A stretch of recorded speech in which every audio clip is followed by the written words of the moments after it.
할렐루야. 오늘도 새 삶에 우리를 초대하시는 예수님의 은혜가 가득하기를 소원합니다. 우리는 교육을 통해서 모든 사람들이 동일한 자격과 또 대우를 받아야 한다라고 그동안 많이 배워왔습니다. 인간의 존엄성이죠. 인간의 존엄성은 모든 인간이 인간이다라고 하는 이 이유 하나만으로 동등하게 대우받아야 된다는 겁니다. 자신의 의지에 따라서 또한 자유롭게 살아갈 수 있어야 된다라고 하는 겁니다.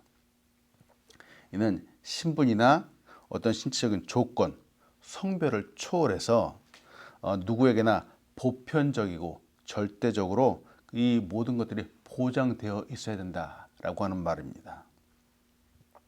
근데 이런 가치를 우리가 배운다고 해서 정말로 이대로 살아갈까 하는 것이 문제이죠. 정말 그렇지 않은 것 같습니다. 세상에는 아직도 차별에 대한 불합리함이 얼마나 많은지 모르겠습니다. 인종차별, 성차별, 직업에 대한 차별, 또 돈을 얼마나 많이 버는가에 대한 임금에 대한 차별, 이런 것들이 있죠. 심지어는 나이로도 차별을 하고요. 출신 국가로도 차별을 합니다. 그리고 종교에 따라서도 차별을 하게 되죠. 이렇게 차별한다. 사실 이건 위법입니다. 법으로 금지한 조항입니다. 그러나 사람들은 여전히 차별을 합니다. 인종차별이 가장 심했던 나라 중에 한 곳이 바로 남아프리카 공화국입니다. 아파르트헤이트라는 정책이 있었습니다. 아파르트헤이트는 과거 남아프리카 공화국의 백인 정권이 세운 정책이었습니다. 이는 1948년의 법률로 세워진 정책인데요. 여기는 인종분리라고 하는 단어가 들어갑니다. 인종분리, 즉 남아프리카 공화국 백인 정권이 공식적으로 유색 인종에 대한 차별 정책을 한다라는 것을 주로 관건으로 삼고 있는 정책입니다. 결국 이거는 1990년부터 1993년까지 남아공 백인 정부와 또 흑인 대표인 아프리카 민족회의와 넬슨 만델라 간의 협상 끝에 해체되기 시작을 했습니다. 그리고 남아프리카 공화국의 흑인 대통령, 최초의 흑인 대통령인 넬슨 만델라가 당선이 되면서 1994년 4월 27일에 완전히 폐지되었습니다. 아파르테이트, 이것은 모든 사람을 인종 등급으로 나누었습니다. 이 안에서는 백인, 흑인, 유색인, 인도인 등으로 분류를 했으며 또 인종별로 거주지도 분류하게 되고 통원도 금지하게 되고 출입구역도 분리하였습니다. 여기는 차별이 아니라 분리에 대한 발전이라고 하는 참 말도 안 되는 이런 미명하에서 이 사상 유례가 없는 노골적인 백인 지상주의 국가를 지향했습니다. 이 정책은 물론 폐지되었습니다. 그런데 문제는 이전에 이것을 이렇게 행했던 이 사람들에 대한 심판이었습니다. 심판이 여전히 남아있는 겁니다. 그냥 아무 일 없었다는 듯이 덮을 수는 없는 일이었습니다. 그냥 그렇다고 해서 죄값을 치르게 한다는 것도 또 다른 분쟁을 일으킬 수 있는 여지가 있었습니다. 이에 남아프리카 공화국의 첫 흑인 주교인 데이먼 투투는 그의 책 용서 없이는 미래도 없다 해서 이렇게 말합니다. 우리도 보복적인 정의로 충분히 정의로울 수 있었다. 하지만 그랬다면 남아공은 잿더미가 되었을 것이다 라고 말합니다. 이 남아프리카 공화국은 새로운 민주주의를 세웠습니다. 진실화해위원회라고 하는 이름을 붙여서 여기서 진실과 정의 그리고 자비를 모두 추구했습니다. 물론 이 길은 쉽지 않았습니다. 죄를 지은 자가 진심으로 자신을 고백하고 또 보상하고자 하면 회복의 길을 열어주었던 거죠. 용기 있게 진실을 직면함으로 이 나라는 자유의 길을 갈 수 있게 되었습니다. 예수님께서 이 땅에 오셨습니다. 예수님께서 이 땅에 오셨다는 것, 이 하나만으로도 하나님은 차별하지 않으시는 분이다라고 볼 수 있습니다. 예수님은 신입니다. 인간과 같을 수 없는 분이죠. 그냥 피조물에 불과한 우리 인간을 구원하시기 위해서 육신의 몸을 입고 이 땅 가운데 오셨습니다. 예수님을 보면서 그 안에는 차별이라고 하는 단어가 아니라 바로 사랑이라고 하는 단어가 가득하다라는 것을 보게 되죠. 요한일서 4장 8절은 이렇게 말합니다.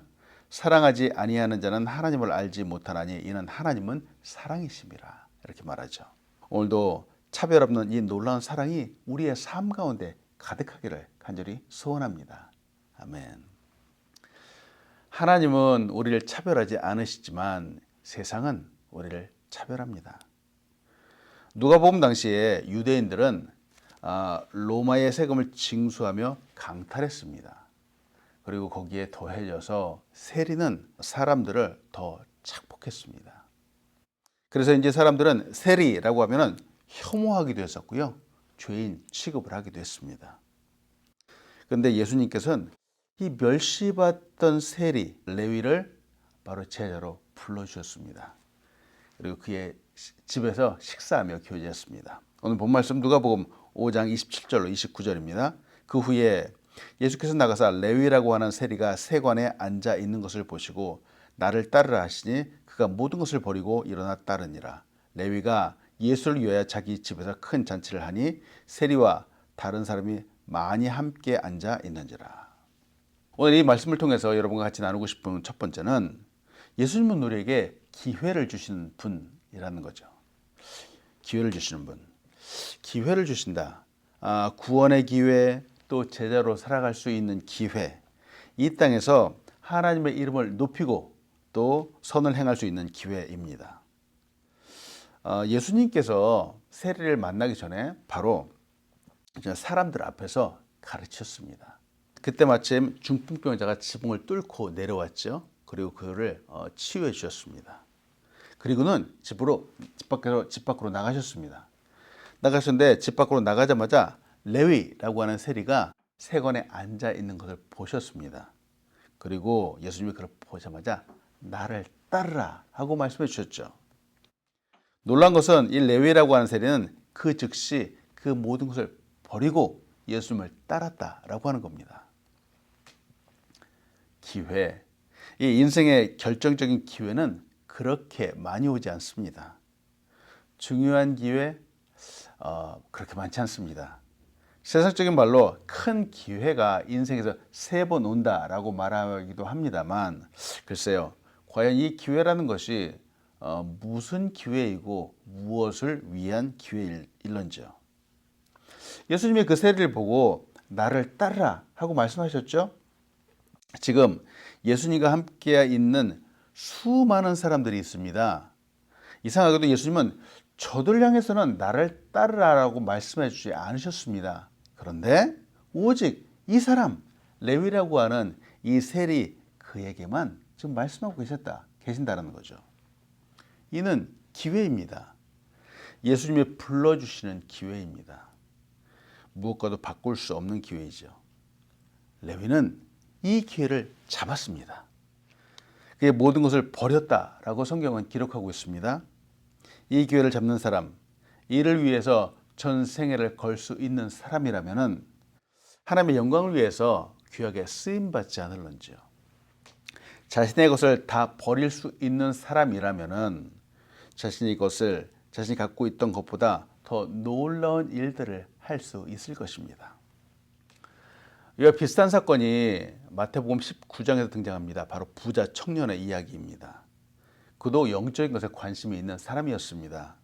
그러나 그는 관심만 있었지 이 기회를 잡지 못했습니다.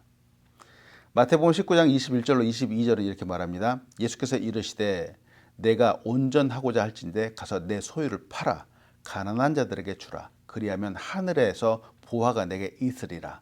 그리고 와서 나를 따르라 하시니 그 청년이 재물이 많음으로 이 말씀을 듣고 근심하며 가니라. 참 안타깝습니다. 보세요. 혹시 기회는 누구에게나 올 수 있을 것 같습니다. 그러나 기회가 온다라고 해서 모두가 이 기회를 잡는 것은 아니라는 거죠. 돈, 세상의 물질보다 더 중요한 가치를 볼 수 있어야 됩니다. 돈의 유혹이 얼마나 강한지요. 예수님께서 직접 부자가 천국에 들어가기가 어렵다라고 말씀해 주셨습니다. 그래서일까요? 이 구원의 복된 소식은 저 부자들이 아니라 도리어 서민들, 가진 것이 그렇게 많지 않은 사람들, 가난한 사람들, 천대받는 사람들에게 전해졌습니다. 그리고 그 가난한 사람들, 많은 가난한 사람들이 이 기회를 잡게 되었습니다. 그들은 이것저것 재지 않았습니다. 우리는 이 구원의 복음, 이 기회를 잡은 사람들입니다. 정말 잘하셨습니다. 이 구원의 기회, 무엇보다도 값진 것이 또 어디에 있을런지요. 천하를 얻는 기회를 잡는다고 해도 나의 영혼을 잃으면 아무 소용이 없습니다. 예수님은 멸시받던 세리장이 레위를 제자로 불러주셨습니다. 놀라운 기회를 주셨습니다. 사람들은 그를 여전히 죄인 취급하고 기회조차 주지 않았습니다만 예수님은 그와 함께 해주셨습니다. 그리고 그의 집에서 식사를 하며 교제했습니다. 세리를 죄인 취급하는 것은 바리새인도 예수님도 사실은 같았습니다. 그러나 이 바리새인들은 그를 죄인 취급했었기 때문에 무조건 멀리하려고 했던 거죠. 그러나 예수님은 그가 불쌍한 죄인이기 때문에 그를 품어주셨습니다. 기회를 주시고 회개하게 하시고 새로운 사람이 되도록 인도해 주셨다라고 하는 것이죠. 여러분, 예수님의 기회는, 예수님이 우리에게 주시는 기회는 죽은 자를 살리는 기회입니다. 소망도 없고 때로는 손가락질을 당하기도 하고 왕따를 당하기도 하는 인생이지만 도리어 예수님의 기회를 잡으면 귀하게 쓰임받는 사람이 될 수 있습니다. 오늘도 이 기회를 잡으신 여러분, 하나님께 또 예수님께 귀하게 쓰임받는 우리가 되기를 간절히 소원합니다. 아멘. 또 오늘 말씀을 통해서 같이 보고자 하는 것은 예수님은 우리가 복음의 은혜를 받는 새 사람이 되기 원하시는 분이라는 겁니다. 복음의 은혜를 받는 새 사람이 되기 원하시는 분. 우리는 하나님을 섬기면서 여전히 이전의 모습을 갖고 있으면 안 되겠습니다. 예수 그리스도를 믿고 신앙생활을 하는 사람들은 날마다 새로워져야 됩니다. 이전에 10년 전, 20년 전, 30년 전에 예수 믿기 이전의 모습을 아직도 버리지 않고 우리의 삶 가운데 나타나면 안 되겠습니다. 오늘 본 말씀 누가복음 5장 33절로 39절의 말씀입니다. 그들이 예수께 말하되 요한의 제자는 자주 금식하며 기도하고 바리새인들의 제자들도 또한 그리하되 당신의 제자들은 먹고 마시나이다. 예수께서 그들에게 이르시되 혼인집 손님들이 신랑과 함께 있을 때에 너희가 그 손님으로 금식하게 할 수 있느냐. 그러나 그 날에 이르러 그들이 신랑을 빼앗기리니 그 날에는 금식할 것이니라. 유대인들의 3대 경건 생활이 있습니다. 즉 경건한 사람들이 꼭 지켜야 하는 삶의 모습이 있다라고 말합니다. 그것은 기도와 금식 그리고 구제입니다. 기도를 한다는 건 당연하겠죠. 당연하지만 금식을 하는 것, 이것도 경건한 사람들이 마땅히 행해야 되는 삶의 생활이다라고, 삶의 규칙이다라고 말합니다. 또 손님을 대접하는 것, 구제하는 것도 열심히 해야 한다라고 말합니다. 예수님 당시에 금식하는 것은 사실 일반화가 되어 있었습니다. 원래 유대민족은 금식을 속죄일이라고 하는 7월 10일 아침부터 저녁까지 하루 종일 실시했습니다. 이 금식한다라고 하는 것은 히브리어로 이나 네페시라고 하는데 이것은 영혼을 괴롭게 한다라고 하는 이 뜻을 담고 있는데요. 이것은 율법으로 명령했던 하나의 규례였습니다. 이외에 유대인들은 금식을 주기적으로 또 정기적으로 했었는데 국가적으로 재난 상태이거나 혹은 병들었을 때 혹은 재앙이나 기근 때에 이 금식을 늘상 하던 사람들입니다. 그렇기 때문에 유대인들은 이 금식한다라는 것을 하나의 경건의 표시, 즉 말씀을 잘 지키는 하나의 표시로 이렇게 삼고 정결의 방편으로 삼기도 했습니다. 그런데 예수님과 함께 다니는 이 제자들의 모습이 좀 달랐던 겁니다. 바리새인과 서기관들은 예수님의 제자들이 금식하지 않는다라는 걸 꼬집어 이야기를 하는 겁니다. 그리고 그들이 먹고 마시는 것을 비난했습니다. 여기서 예수님은 그 시기의 적절성에 관련해서 세 가지 비유를 보여주면서 이 금식에 관해서 사람들의 모습에 관해서 이야기를 하십니다. 먼저는 신랑과 함께 있는 혼인집 손님을 예로 드시는 거죠. 손님이 신랑과 함께 있을 때는 먹고 마신다라는 겁니다. 근데 신랑을 뺏길 때가 되면 그때는 금식한다라고 예수님이 말씀하시죠. 이는 예수님이 지금 그들과 함께 계시지만 훗날 십자가에 돌아가실 것을 미리 말씀하시는 겁니다. 그 다음은 새 옷을 낡은 옷에 붙이지 말아야 한다라고 36절에서 이야기를 합니다. 또 비유하여 이르시되 새 옷에서 한 조각을 찢어 낡은 옷에 붙이는 자가 없나니 만일 그렇게 하면 새 옷을 찢을 뿐이요 또 새 옷에 찢은 조각이 낡은 것에 어울리지 아니하니라. 여기서는 새 옷과 낡은 옷이 대비를 이루고 있습니다. 뒤에 38절, 36절에서 38절에서도 낡은 가죽 부대와 새 부대가 대비되고 있습니다. 이는 누가가 서술한 독특한 방식입니다. 이렇게 비교 설명할 때 왠지 그 의미가 더 선명하게 다가오는 것 같다는 거죠. 여기서 새 옷은 그리스도의 교훈, 복음을 말합니다. 낡은 옷은 유대주의를 말하죠. 전통에 따르고 더군다나 계속 오해를 하면서도 사람들에게 가르치고 전하는 그 옛날 방식을 말합니다. 이 둘은 서로 겹쳐질 수가 없는 겁니다. 바로 새 옷과 낡은 옷처럼 말이죠. 그리고 이제 새 포도주를 낡은 가죽 부대에 넣지 말아야 한다라고 예수님 말씀하시죠. 37절부터 39절까지의 말씀입니다. 새 포도주를 낡은 가죽 부대에 넣는 자가 없나니 만일 그렇게 하면 새 포도주가 부대를 터뜨려 포도주가 쏟아지고 부대도 못 쓰게 되리라. 새 포도주는 새 부대에 넣어야 할 것이라 묵은 포도주를 마시고 새 것을 원하는 자가 없나니 이는 묵은 것이 좋다 함이니라. 아멘. 과거에는 지금처럼 플라스틱 병이나 유리병이 있었던 때가 아니었죠. 물이나 포도주를 보관하고 휴대하기 위해서는 이때는 동물의 가죽으로 부대를 만들어서 사용을 했습니다. 이는 팔레스타인을 비롯해서 유럽과 남미에서도 사용되었던 방법이었습니다. 근데 이것은 오랫동안 사용할 수 있는 방법이 아니었습니다. 왜 이제 이 가죽의 탄력이 떨어진다라고 하잖아요. 더군다나 포도주가 그 안에서 발효되면 이내 이 가죽 부대가 터지기도 했습니다. 그래서 새 포도주는 항상 새 부대에 담는 것이 하나의 상례가 되기도 했습니다.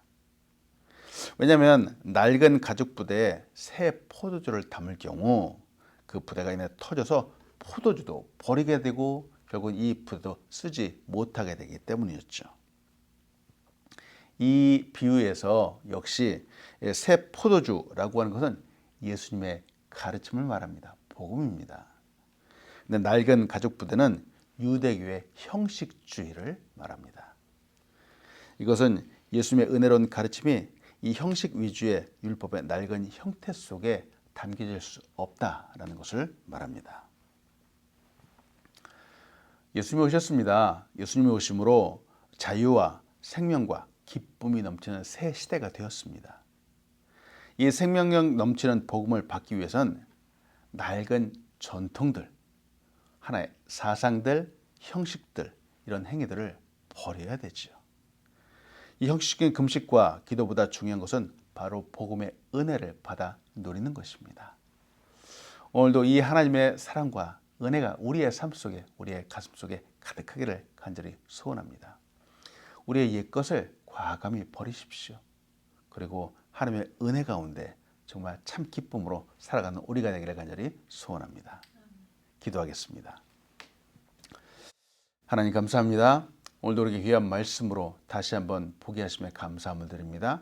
아버지, 우리 죄인을 불러주시고 제자를 삼아주시고 구원의 복음을 초청해 주신 놀라운 기회를 주시며 감사함을 드립니다. 하나님, 이 기회를 잡은 우리는 정말 하나님의 이 초청에 감사하며 살아갈 수 있도록 인도하여 주시옵소서. 하나님, 이 복음을 우리의 마음속에 가득히 담기 원합니다. 우리의 옛날의 이 구시대적인 습관들, 우리의 생각들을 다 버리게 인도하여 주시고 하나님, 새 사람처럼 복음을 받은 기뻐하는 사람처럼 살아갈 수 있도록 하나님, 우리의 발걸음마다 은혜 위에 은혜를 나려 주시옵소서.